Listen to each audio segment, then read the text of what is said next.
ముఖ్యంగా మత్స్యకార సంఘాల నుంచి ఏ సమస్యలు ఉన్నాయి, ఇక్కడ ఏమున్నాయి, ఏం జరుగుతున్నాయని మొత్తం చాలా కూలంకషంగా చర్చించడం జరిగింది, చాలా డీటెయిల్గా. సో ఒకసారి ఏం చేశాం, దాని తాలూకు సారాంశం ఏంటి, మీరు లేవనెత్తిన అంశాలకి మీరు నన్ను అఖండ మెజారిటీతో గెలిపించిన మీ పిఠాపురం ఎమ్మెల్యేగా ఏం చేయాలి ఇవన్నీ ఒకసారి మీకు ముందు పెడతాను. గతంలో నేను చెప్పినట్టుగానే చాలా సందర్భాల్లో ఇక్కడంతా మాట్లాడాం, మీ ఓట్ల గురించి అడిగాం, మీరు మద్దతు ఇచ్చారు, కూటమి ప్రభుత్వం గెలిచింది. సో వీటన్నిటికీ ముందుగా నేను కృతజ్ఞతలు చెప్పుకుంటా ఉన్నాను.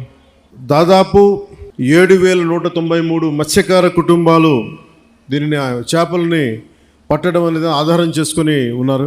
సముద్ర స్వభావాన్ని అంచనా వేసి వేట చేయటం మన మత్స్యకార సోదరుల తాలూకు అపూర్వమైన నైపుణ్యం.